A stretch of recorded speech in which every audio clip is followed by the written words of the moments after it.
So what's up guys, good evening. So late upload na to guys. Samahan nyo ako ngayon, check natin tong conveyor motor number 16. So over to sa atin ng operator. Sabi niya nagtitrip daw yung motor. So nung nakaraan kasi nasira yung bearing nun eh. So napalitan nila ng bearing, siguro mga 2 days lang tumakbo. Tapos ito na nagka-problema siya. So yan guys, check natin yan. Tinester ko na yan, dito muna ako sa control nag-check.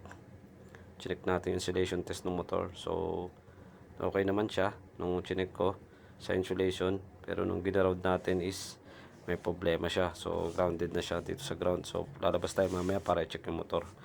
Papakita ko sa inyo kung nasan yan. So yan, dino-double check ko lang talaga, pero findings ko talaga is shorted na siya sa ground kasi may nakukuha na ako continuity. So mas masamang senyales to. Mag-holiday na pa naman kung kailan pa ano.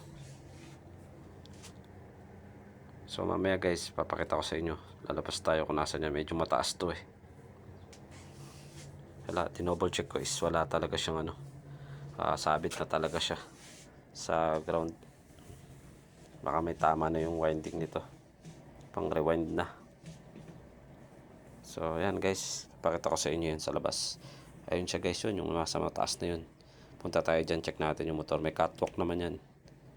So ayan na guys, nandito na tayo sa taas. Ito yung nasira sa kanya na nakaraan dyan. Nung malug kasi yan eh. So ayan, nakita nyo bilang nagpalit siya ng bearing. Tapos yung termination niya, ayan, bukas na pagdating ko. Bukas na siya. So i-disconnect natin yung motor na sa mainit. Mainit pa siya oh. So malamang sa malamang, wala na talaga to. Yung pati yung takip na tanggal. Yung mga tornilyo niyan is nagkanda, ano na niya. Nagkanda putol-putol na yung tornilyo niya. Kaya masamang senyalis talaga to. Magbabakasyon na pa naman. Long holiday pa naman to. 4 days yata, 5 days. Ayun. Tornilyo niya naputol. Kaya pag akit ko rito is wala nang takip. Sobrang lakas siguro ng vibration nito nung nakaraan nung nagka-problema yung bearing. Yan, kanda putol-putol.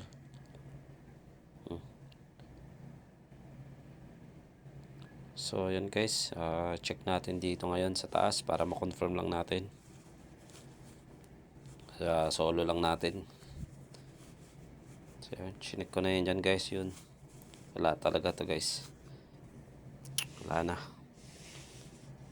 Baklasin ko yung ano nyan, yung wire, yung termination ng wire. Tapos tsaka natin titester. Pero wala na talaga. I-disconnect ko na lang kasi may kasabay itong conveyor eh. Kasi may interlock to, kailangan gumagana to para gumana din yung isa. So di-disconnect natin yan, yung motor. Tapos titipan na lang natin. Dalawa naman yung ano namin, line A tsaka line B. So yun guys, tinester natin sa ground. Nakita nyo naman naka-ground, shorted na siya. So wala na talaga to. Sunog na to, pang rewind na.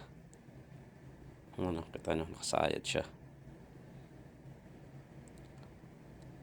So wala na to, pang rewind na.